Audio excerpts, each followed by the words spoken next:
क्या आपने कभी सोचा है कि आपके ही अंदर कुछ ऐसी अद्भुत शक्तियां छिपी हो सकती हैं जो आपको कल्पना से भी परे ऊंचाइयों तक पहुंचा दें? और क्या वह सदियों पुराना ज्ञान जिसे हमारे ऋषियों ने गहरी तपस्या और खुद को खोजकर हासिल किया था, आज भी हमारे लिए मायने रखता है? क्या ऐसा ज्ञान एक आम इंसान को भी असाधारण बना सकता है? चलिए, आज हम उसी रहस्यमय रास्ते पर एक सफर करते हैं, उस शाश्वत ज्ञान की ओर जो त्रैलोक्य विजय की ताकत दे सकता है। लेकिन ये जीत बाहर की दुनिया पर नहीं, बल्कि खुद अपने भीतर की होगी। नमस्कार, आप सभी का स्वागत है। आज हम एक ऐसे विषय की गहराई में उतरेंगे जो सदियों से इंसानी मन में कौतूहल और रहस्य जगाता आया है। ये विषय है भारत की प्राचीन ज्ञान धरोहर में छिपा वो गहरा ज्ञान जो हमारी सोई हुई शक्तियों को जगाने की राह दिखाता है। हम बात करेंगे उपनिषदों और दूसरे दार्शनिक ग्रंथों में बताई गई उस अद्भुत शक्ति की, जिसे अगर सही ढंग से समझ लिया जाए और साधा जाए तो कोई भी व्यक्ति अपने जीवन को एक नई दिशा दे सकता है। खास तौर पर हम काम की उस गहरी सोच पर बात करेंगे जो सिर्फ शरीर की इच्छाओं तक ही सीमित नहीं है, बल्कि यह तो जीवन की बुनियादी रचनात्मक ऊर्जा का प्रतीक है। यही ऊर्जा, जिसे कई परंपराओं में शक्ति भी कहा गया है, जब जागृत होकर ऊपर की ओर उठती है तो साधना करने वाला व्यक्ति अपने लिए अनंत संभावनाओं के दरवाजे खोल लेता है। इस ज्ञान को अक्सर गुप्त या रहस्यमयी इसलिए भी कहा जाता है क्योंकि इसे केवल ऊपरी तौर पर पढ़कर नहीं समझा जा सकता। इसके लिए तो गहरे सोच विचार और साधना की जरूरत पड़ती है। तो आइए आज हम समझते हैं कि यह प्राचीन ज्ञान कैसे हमें त्रैलोक्य विजय, यानी अपने ही भीतर के अलग अलग स्तरों और सीमाओं को जीतने का रास्ता दिखाता है। और यह भी जानेंगे कि शक्ति की उपासना और तरह तरह की साधनाएं इसमें हमारी कैसे मदद कर सकती हैं। याद रखिए, यह सफर किसी चमत्कार या काल्पनिक सिद्धियों का नहीं, बल्कि खुद को जानने, खुद को बदलने और अपनी असीम भीतरी ताकत को खोजने का है। अक्सर जब हम काम शब्द सुनते हैं तो हमारा मन दुनियावी इच्छाओं या चाहतों की तरफ चला जाता है ना? लेकिन भारतीय दर्शन में, खासकर उपनिषदों और वेदों में, काम का अर्थ इससे कहीं ज्यादा गहरा और बड़ा है। काम को जीवन के 4 लक्ष्यों धर्म, अर्थ, काम और मोक्ष में एक खास जगह दी गई है, क्योंकि यह जिंदगी के सही और पूरे विकास के लिए जरूरी है। वेदों की अर्चाओं में, जैसे नासदीय सूक्त में, इस दुनिया की शुरुआत के पीछे एक तरह की इच्छा या संकल्प का इशारा मिलता है। कामस्तद्ग्रे संवर्तताधि मनसो रेत प्रथमम यदासीत, यानी शुरुआत में सृजन की इच्छा काम ही थी जो मन का पहला बीज बनी। इससे पता चलता है कि काम सिर्फ हमारी अपनी इच्छा नहीं, बल्कि यह तो ब्रह्मांड को बनाने वाली एक मूल शक्ति है, एक ऐसी ऊर्जा जो हर चीज में धड़क रही है। यही ऊर्जा अगर बिना सोचे समझे और बिना नियंत्रण के रहे तो हमें बंधनों में जकड़ सकती है, कभी न खत्म होने वाली इच्छाओं के जाल में फंसा सकती है। लेकिन जब हम इसी ऊर्जा को पहचानते हैं, समझते हैं और इसे सही राह दिखाते हैं, तो ये हमारी जिंदगी बदल सकती है। ये रचनात्मकता, कला, संगीत और यहाँ तक कि आध्यात्मिक विकास की भी जड़ बन सकती है। ये वो आग है जिसे अगर साधना से शुद्ध किया जाए तो यह साधक को ऊपर उठाकर असीम शक्ति और ज्ञान तक ले जा सकती है। तंत्र और शक्ति से जुड़ी परंपराओं में इसी मूल ऊर्जा की कई तरह से पूजा होती है। इसे काबू में करके ऊपर उठाने के कई तरीके बताए गए हैं, क्योंकि यही ऊर्जा जब कुंडलिनी शक्ति बनकर जागती है तो खुद को पहचानने का रास्ता खोल देती है। इसलिए काम को सिर्फ दबाने के बजाय उसे समझकर, बेहतर बनाकर और एक ऊंचे लक्ष्य की तरफ मोड़ना ही भारतीय अध्यात्म का एक गहरा रहस्य रहा है। इस ऊर्जा का सही ज्ञान और इस पर काबू पाना ही वह पहला कदम है जो हमें उस त्रैलोक्य विजय की ओर ले जाता है, यानी अपने शरीर के स्थूल, सूक्ष्म और कारण स्तरों पर, या कहें कि मन, बुद्धि और अहंकार की हदों पर जीत हासिल करना। यह जीत किसी बाहरी दुश्मन पर नहीं, बल्कि अपनी ही भीतरी कमजोरियों और अज्ञान पर होती है। क्या आप जानना चाहते हैं उस रहस्यमयी उपनिषद का ज्ञान जो कामराज की शक्ति को उद्धारित करके त्रैलोक्य पर विजय दिला देता है, जहां शक्ति पूजा, कामिनी साधना और आद्य शाक्त रहस्य एक दिव्य साधना में बदल जाते हैं? तो आप पहुंचे हैं उस दुर्लभ द्वार पर जिसका नाम है कामराज कीलितोद्धारोपनिषद।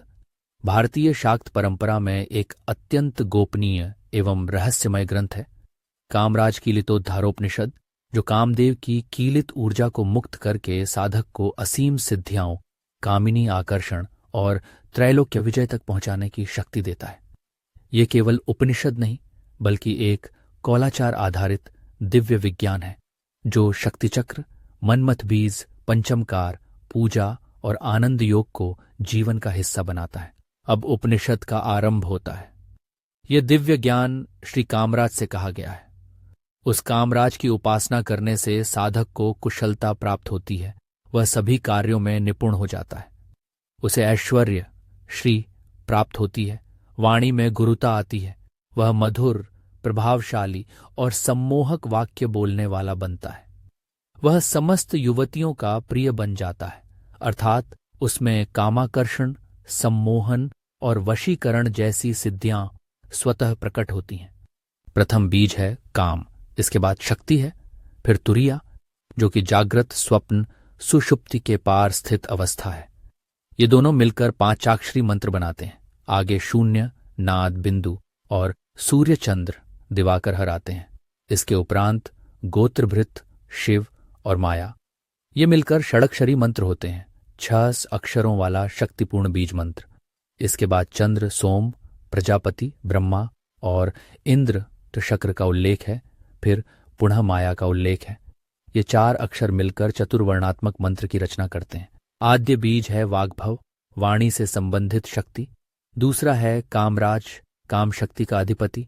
तीसरा है शक्ति बीज, जो अत्यंत शुभ्र तरुवर के समान, सूर्य के समान चमकता हुआ और चंद्रमा के समान सौंदर्य युक्त है। इस क्रम में इन मंत्रों का स्मरण करना चाहिए, किंतु कीलन बंधन के कारण ये मंत्र निष्प्रभावी हो जाते हैं। कीलन का कारण है कफ, गुप्तता और आरा, रहस्य का अवरोध। जब तक इन बीजों का मनमठ कला, काम शक्ति की सृजनात्मक धारा प्रकट नहीं होता, तब तक ये कीलित, बंधित रहते हैं और कोटि बार जपने पर भी सिद्धि नहीं मिलती। लेकिन जब यह मनमठ कला उद्भूत हो जाती है, तब ये कीलन से मुक्त हो जाते हैं, निष्कीलित हो जाते हैं। तब यह मंत्र सिद्धिकारक हो जाता है। तब वह मंत्रिणी या साधक वीर्यवती हो जाती है, अर्थात उसमें शक्तिशाली ऊर्जा आ जाती है। तब वह त्रैलोक्य, तीनों लोकों, भू, भुवः, स्व को अपने वश में कर सकता है। इस मंत्र की पूजन विधि से दुर्भाग्य का नाश होता है। जप करने से साधक सिद्धियों का स्वामी बन जाता है। यही शिव का मार्ग है। इति शिवम, यह ज्ञान प्रथम शांभव है और दूसरा शाक्त। यह ज्ञान गुरुमुख, गुरु से ही जाना जाना चाहिए, अन्यथा इसे स्वयं जानने या मन से अनुमान लगाने वाले को शाप प्राप्त होता है। ये कामराज उपासना 2 प्रकार की होती है, शांभव, शिव तत्व पर आधारित, एवं शाक्त, शक्ति तत्व पर आधारित।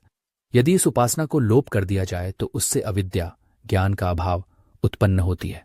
प्रथम है शंभु और चंद्र, फिर सूर्य और इंद्र, इसके बाद पराबीज है जो वाग्भव है, फिर कामराज आता है, शिव, चंद्र, काम, शंभु और हर, ये पंचतत्व है।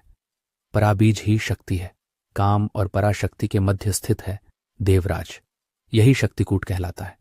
ये सभी मिलकर पंचदशाक्षरी मंत्र बनाते हैं, 15 अक्षरों वाला तांत्रिक बीज मंत्र। चूंकि इसमें शंभु की प्रधानता है, इसलिए इसे शांभव उपासना कहा गया है। इस उपासना के दौरान साधक को यह स्मरण करना चाहिए, मैं पूर्ण हूं, मैं शिव हूं, मैं अद्वैत स्वरूप हूं, मैं नित्य आनंद स्वरूप हूं। इस साधना में कोई विशेष पूजा या व्रत नियम आवश्यक नहीं है। इसका जप सदैव किया जा सकता है। साधक जब कामिनी स्त्री रूप में शक्ति को देखे तो उसमें काम नहीं बल्कि सदानंद रूप शिव स्वरूप का दर्शन करे। साधक को चाहिए कि वह अपने शरीर को दिव्य अंगराग, शुद्ध इत्र से सुगंधित करे और फूल मालाओं, रेशमी वस्त्रों, गहनों से अलंकृत करे। मांस, मदिरा आदि पंचमकारों से शुद्ध मधुर भोजन शक्ति को अर्पित करे।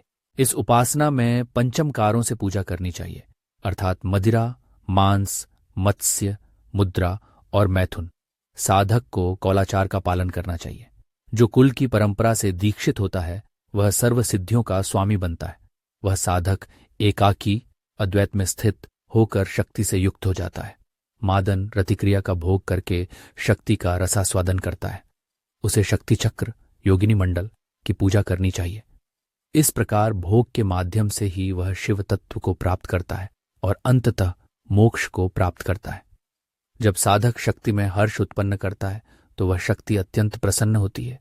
यही इति शिवम, शिव की सिद्धि का मार्ग है। साधक को वकुल के पुष्पों से पूजन करना चाहिए। यदि वे पुष्प उपलब्ध न हो तो लाल पुष्पों से पूजन करे, यदि वे भी न हो तो जल से पूजन करे, और यदि जल भी उपलब्ध न हो तो मानसिक भक्ति से पूजन करे। यही शिव है। इति शिवम।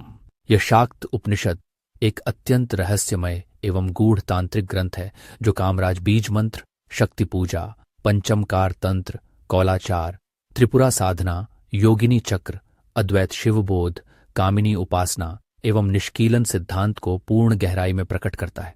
यह शिव शक्ति साधना का वह मार्ग है जिसमें भोग से योग, काम से राम, प्रेम से ब्रह्म तक की यात्रा संभव है। जो इसे गुरुमुख से जानकर करता है वही सर्व सिद्धियों का स्वामी बनता है और मुक्ति प्राप्त करता है। कामराज कीलितोद्धारोपनिषद एक साधारण उपनिषद नहीं, बल्कि काम, शक्ति और शिव की अद्वितीय त्रिवेणी है, जहां इच्छाओं का बंधन नहीं बल्कि मुक्ति प्राप्त होती है। ये उपनिषद हमें सिखाता है कि काम का दमन नहीं बल्कि परिष्कृत रूप में पूजन ही मोक्ष का मार्ग है। यह आध्यात्मिक क्रांति है, एक रहस्य जो केवल कुलाचार और शक्ति पूजा से ही प्रकट होता है।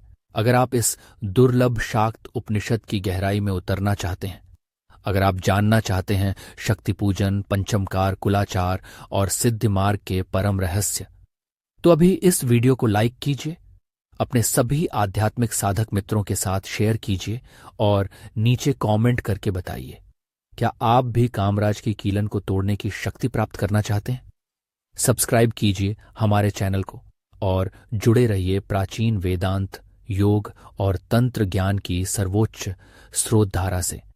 यह केवल ज्ञान नहीं, यह है ब्रह्मानंद की कुंजी।